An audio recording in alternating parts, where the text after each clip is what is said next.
Hello student, कैसे हैं आप लोग।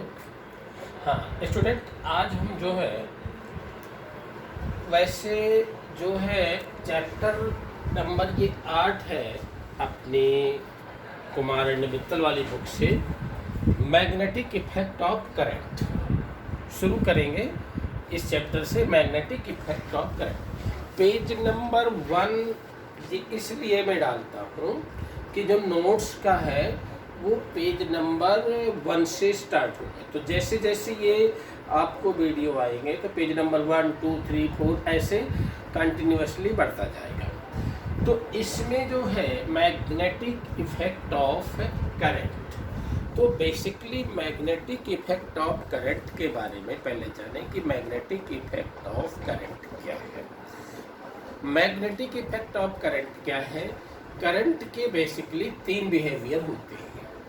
एक तो पहला बिहेवियर है कि heating effect of electric current, कि करंट जिस कंडक्टर से पास होती है उस कंडक्टर को हीट कर देती है। This is non heating effect of electric current. Magnetic effect क्या है, जब कोई करंट किसी कंडक्टर से जाती है तो उसके आसपास का एरिया मैग्नेटाइज कर देती है। This phenomena is known as magnetic effect of current. अब एक केमिकल इफेक्ट ऑफ करंट होता है, मीन्स जब किसी केमिकल से करंट को गुजारते हैं, लिक्विड से गुजारते हैं, इलेक्ट्रोलाइट से गुजारते हैं, तो वो केमिकल का वो चेंज कर देती है, जिससे जैसे आपको बॉडी में करंट लगता है, लाइक दिस। तो हम पढ़ेंगे मैग्नेटिक इफेक्ट ऑफ करंट। इस मैग्नेटिक इफेक्ट में सबसे पहले हम कंसेप्ट ऑफ मैग्नेटिक फील्ड, हम कंसेप्ट पहले जानेंगे कि मैग्नेटिक फील्ड क्या है। तो स्टूडेंट देखिए, अगर आपने एक मैग्नेट ले लिया, बार मैग्नेट ले लिया, तो मैग्नेट में बेसिकली 2 पोल होते हैं, एक नॉर्थ पोल और एक साउथ। और एक आप इस मैग्नेट के चारों तरफ यहाँ पे फील्ड है या नहीं, इसको चेक करने के लिए आपके पास एक मैग्नेटिक निडल क्या होती है। अगर उसमें भी 2 डायरेक्शन नॉर्थ और साउथ होते हैं, अगर आप सिंपली मैग्नेटिक निडल आप अर्थ में रखेंगे तो अर्थ में भी मैग्नेटिक फील्ड है, तो उसकी वजह से वो एक डिफरेंट डायरेक्शन पे, नॉर्थ है नॉर्थ पोल की तरफ और साउथ पोल की तरफ निश्चित डायरेक्शन पे वो रुकेगी। सेम इसी तरह से अब यहाँ पे मैग्नेट रखा, मैग्नेट की वजह से क्या बना यहाँ पे मुझे जानना है, तो मैं नीडल रखूँ, तो जैसे नीडल रखूँगा तो नीडल डिफ्लेक्ट करके एक डिफरेंट डायरेक्शन पर रुकेगी। जैसे देखिए यहाँ रखूँगा तो इधर साउथ इधर नॉर्थ, अगर मैं नीडल को उठा के यहाँ रखूँगा तो ऐसे, अगर नीडल को उठा के यहाँ रखूँगा तो अगर मैं इसका कर्व खींचूँ कि मैग्नेटिक लाइंस मेरी कैसी चलती है, तो आपको शो होगा कि मैग्नेटिक लाइन इस तरह से नॉर्थ पोल से चल के साउथ पोल पे एंटर करती है।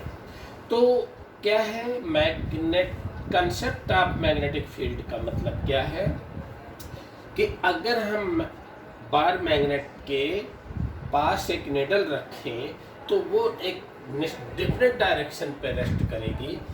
और अब अगर हम बात करें कि मैग्नेटिक के जो फील्ड है उसको डिफाइंड कैसे करें, तो मैग्नेटिक फील्ड की डेफिनेशन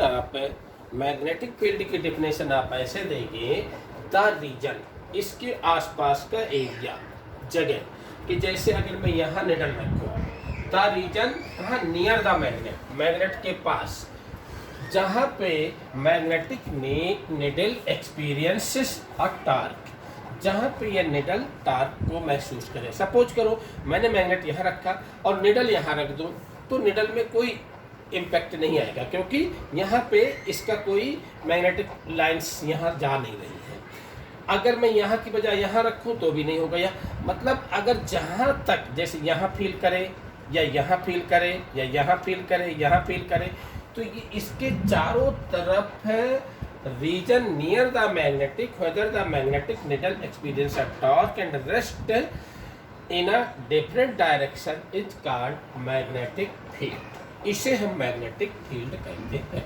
इस मैग्नेट के चारों तरफ रीजन जहाँ पे मेरी निडल एक टार्क को फील करे तो वो पूरा रीजन इस मैग्नेट का फील्ड कहलाता है, मीन्स मैग्नेटिक फील्ड कहलाएगा। अब इसको थोड़ा साइंटिफिक बिहेवियर से प्रूव करने के लिए एक ऑस्टर्ड एक्सपेरिमेंट है कि ऑस्टर्ड ने 1820 में एक एक्सपेरिमेंट किया। एक्सपेरिमेंट क्या किया? एक सिंपल एक्सपेरिमेंट है कि यहाँ पे देखिए कोई सेल लगा दिया, यहाँ की लगा दिया, यहाँ कनेक्टिंग रॉड लगा दिया और एक नीडल रख लिया। इस समय देखिए यहाँ पे करंट नहीं फ्लो कर रही है क्योंकि की ओपन है। तो अगर नीडल यहाँ रखेंगे तो वो जैसे अर्थ के मैग्नेटिक के उससे नीडल हो है वैसे आएगी, अपना NS ऐसे शो करेगा।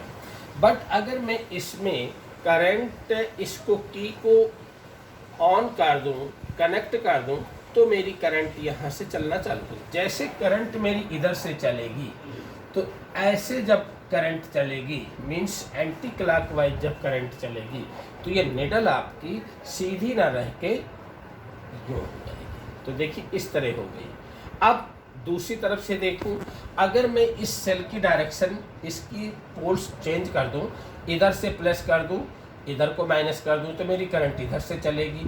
उस केस में मेरी ये चीज़ इस तरह से हो जाएगी। तो इस एक्सपेरिमेंट से मुझे क्या प्रूव किया हुआ?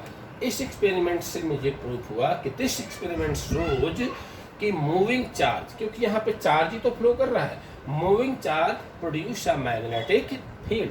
क्योंकि देखिए यहाँ पर चार्ज फ्लो नहीं कर रहा तो यहाँ पे डिफ्लेक्शन नहीं आ रहा है, पर यहाँ चार्ज फ्लो कर रहा है तो इसकी वजह से यहाँ फील्ड बन गई। फील्ड बनने से निडल में डिफ्लेक्शन आ गया।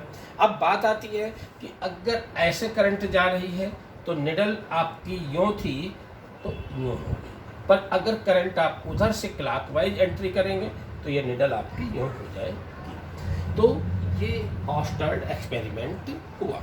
क्लियर? ऑस्टर्ड एक्सपेरिमेंट सिंपल एक्सपेरिमेंट है कि करंट जब फ्लो करते हैं कंडक्टर में तो उसके चारों तरफ फील्ड बन गई। क्यों? क्योंकि फील्ड को फील करेगी नीडल। तो ये आपका एक्सपेरिमेंट से आपको प्रूफ हुआ कि मैग्नेटिक फील्ड आपकी कंडक्टर में करंट फ्लो करने से जो है फील्ड बन जाती है। इसका दूसरा एक लॉ है, that is known Biot Savart law. बायट कौन थे? फ्रेंच साइंटिस्ट थे। इन्होंने सेम ईयर में, जैसे 1820 में इन्होंने कहा कि कोई कंडक्टर है, कंडक्टर में अगर करंट ले लें और एक स्मॉल डिस्टेंस लें, आर दूरी पे कोई P पॉइंट पे मैग्नेटिक फील्ड आपको पता करना हो तो delta B is directly proportional I माने current. Also delta B is directly proportional delta L। जितना लंबा आपने यहाँ पे पोर्शन लिया है, delta B is directly proportional sine theta.